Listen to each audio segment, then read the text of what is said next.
सर्दियों की सुबह 65 साल की बुजुर्ग चंदा देवी अपनी छत पर पोते पोतियों के साथ बैठी थी। तभी कहीं से बकरी के मेमने की आवाज़ आई। आवाज़ सुन 3 साल का पोता मचल गया। चंदा देवी बड़बड़ाते हुए उठी, हमारे मोहल्ले में ये बकरी कहाँ से आ गई? खड़ी होकर चारों तरफ नज़र दौड़ाई तो घर के पिछवाड़े सेठ जी के बगीचे से आवाज़ आ रही थी। थोड़ा झुककर देखा तो बगीचे में बने एक खंडहर नुमा कमरे के बाहर एक बकरी बंधी थी और एक 4-5 साल का बच्चा बकरी के बच्चे के साथ खेल रहा था। चंदा देवी सोचने लगी, भला सेठ जी के बगीचे में यह बकरी और ये छोटा बच्चा किसका आ गया?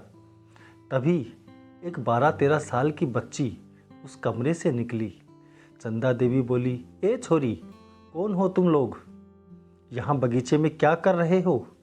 लड़की बोली, दादी, सेठ जी ने हमें यहाँ रखा है। ये बकरी भी तुम्हारी है क्या? चंदा देवी रौब से बोली, हाँ दादी, हमारी ही है। लड़की ने मासूमियत से जवाब दिया। चंदा देवी फिर उसी रौब से बोली, जरा इसके बच्चे को हमारे घर की तरफ लेकर आ, मेरा पोता मचल रहा है इसके साथ खेलने के लिए। लड़की बोली, वहाँ तो नहीं आ सकती दादी, मेरी माँ काम पर गई है।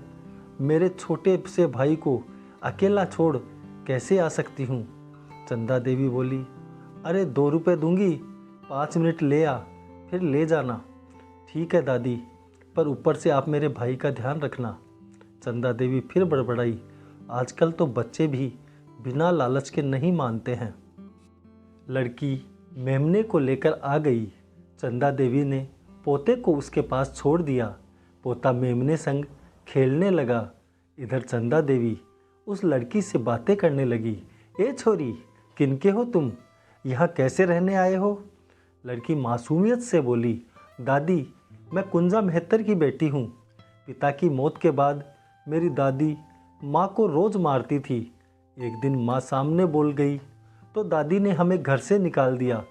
इतना सुनते ही चंदा देवी भड़क गई। अरे मेरे राम, छोरी, तू पहले नहीं बता सकती थी? तू मेहतर की बेटी है। घर में भी घुस आई। चल निकल बाहर, उठा तेरे इस बच्चे को। इस सर्दी में मेरे पोते को नहलाना पड़ेगा, पूरा घर धोना पड़ेगा। छोरी, तुझे नहीं पता था कि तुम अछूत जात हो? घर में घुसी चली आई। अभी बात करती हूँ त्रिलोक सेठ की घरवाली से। महाजनों के मोहल्ले में उसने इस अछूत को कैसे रख लिया? दरवाजे पर खड़ी हो वो आवाज़ें लगाने लगी, ए बिमला, अरे ओ दुलारी, छोरी सुनीता, तेरी माँ को भेज जरा इधर। कुछ ही देर में वहाँ 5-6 औरतें इकट्ठा हो गई। चंदा देवी बोली, अरे देखो तो ये त्रिलोक सेठ ने क्या पाप किया है? क्या हो गया काकी, कैसे चिल्ला रही? पड़ोस में रहने वाले भागचंद ने घर से निकलते हुए पूछा। चंदा देवी आग बबूला होकर बोली, अरे भग्गू, बताने को बचा ही क्या है?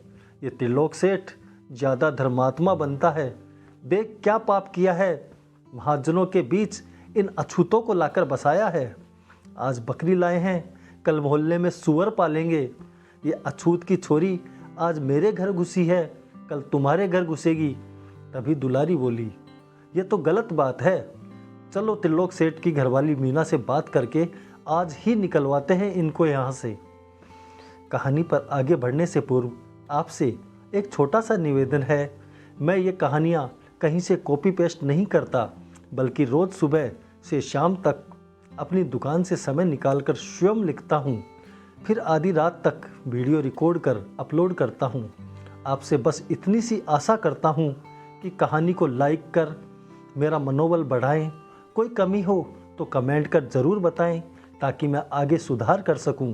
ये कहानियाँ आपके लिए लिखता हूँ, आपकी सलाह इन्हें और बेहतर बना सकती है। चैनल को सब्सक्राइब कर लें। मैं रोज़ सुबह आपके लिए ऐसी ही सामाजिक, शिक्षाप्रद और मनोरंजक कहानियाँ लेकर आता हूँ। चलो चलते हैं आगे की कहानी की ओर। मोहल्ले के 2-3 आदमी और 5-6 औरतें इकट्ठा होकर बगीचे के दूसरी तरफ त्रिलोक सेठ के घर पहुंच गए। चंदा देवी ने आवाज़ लगाई, मीना, ओ मीना, बाहर तो आ जरा। त्रिलोक सेठ की बेटी रीता निकल कर आई। क्या बात है ताई, कैसे पूरा मोहल्ला सर पर उठा रही? मोहल्ला तो तेरे बाप ने रहने ही कहाँ दिया है। तेरी माँ को बुला, उसे भी तेरे बाप की करतूत बताऊं। चंदा देवी झुंझला कर बोली। रीता गंभीर होकर बोली, ए ताई, होश में रह कर बोल। मेरे पिताजी के लिए ऐसी भाषा में बात करने की हिम्मत आज तक किसी में नहीं हुई।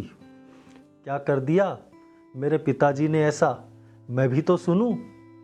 रीता को जोर से बोलते हुए सुनकर मीना दौड़ कर आई। क्या हुआ रीता, कौन है, क्या हो गया? अरे चंदा भाभी जी, कैसे मोहल्ला इकट्ठा करके लाई हो? चंदा बोली, पहले तो तेरी बेटी को संभाल, छोरियों की इतनी जबान खुलना ठीक नहीं है। अब सुन तेरे धर्मात्मा पति की करतूत। मोहल्ले के बीच में तुम्हारा बगीचा है, सारा मोहल्ला उसमें पूजा के लिए पुष्प तोड़ता है। वहाँ अब क्या सुअर पलेंगे? तेरे पति ने वहाँ कुंजा मेहतर की लुगाई और बच्चों को रख दिया है। तभी भागचंद बोल पड़ा, कान खोलकर सुन लो मीना काकी, महाजनों के मोहल्ले में हम अछूत को नहीं रहने देंगे। कह देना त्रिलोक काका से शाम तक उनको बगीचे से बाहर कर दे, नहीं तो ठीक नहीं होगा। तभी रीता बोल पड़ी, क्या ठीक नहीं होगा भग्गू?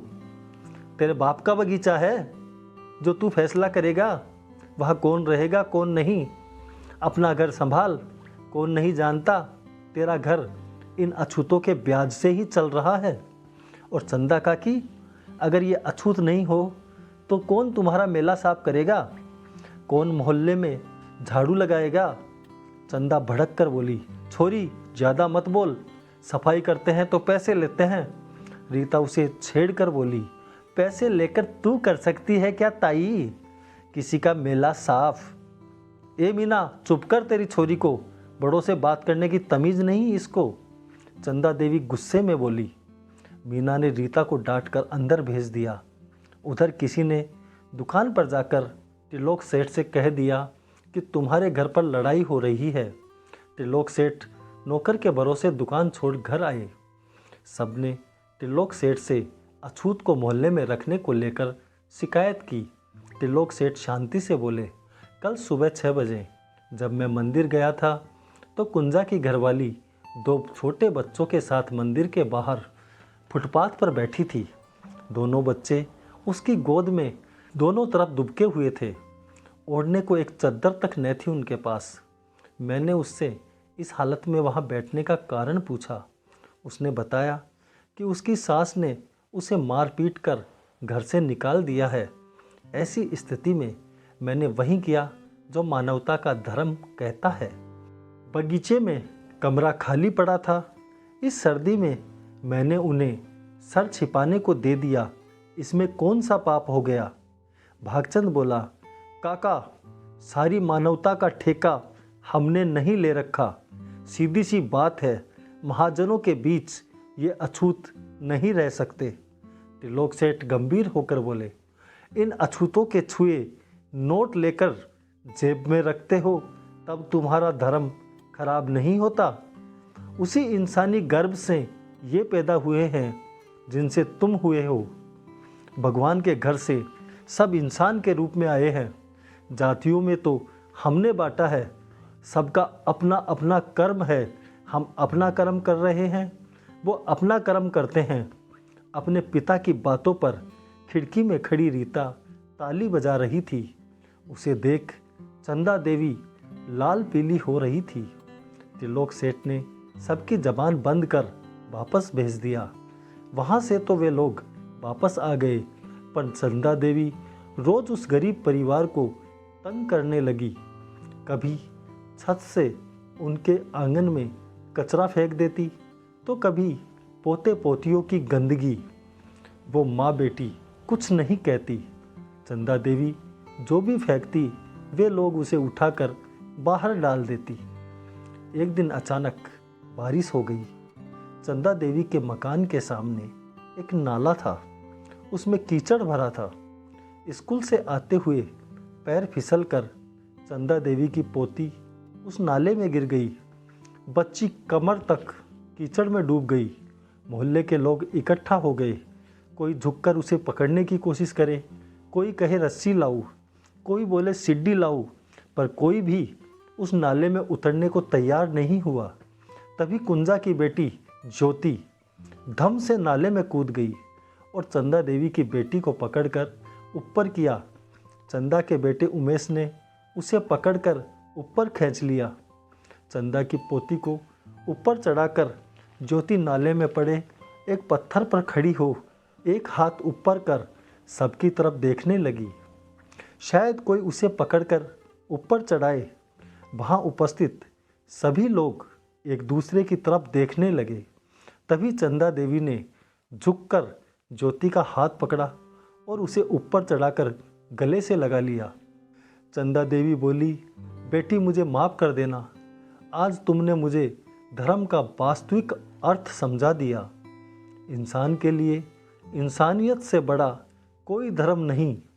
मैंने तुम्हारे साथ इतना दुर्व्यवहार किया, फिर भी तुम मेरी पोती को बचाने के लिए नाले में कूद गई। मगर जिस जाति का मुझे घमंड था उनमें से कोई भी नहीं कूद पाया। छूत अछूत तो मन का भ्रम मात्र है, असली धर्म तो एक दूसरे के काम आना है। चंदा देवी उसे अपने साथ घर ले गई, गर्म पानी से उसके हाथ पैर धुलवाए, फिर उसे पहनने को अपनी बड़ी पोती के कपड़े दिए। कहानी पसंद आई तो इसे लाइक ज़रूर करें। कहानी पर अपने विचार कमेंट कर बताएं। चैनल पर नए हैं तो सब्सक्राइब कर लें। मैं रोज़ सुबह आपके लिए ऐसी ही सामाजिक, शिक्षाप्रद एवं मनोरंजक कहानियाँ लेकर आता हूँ। धन्यवाद। जय हिंद, जय भारत।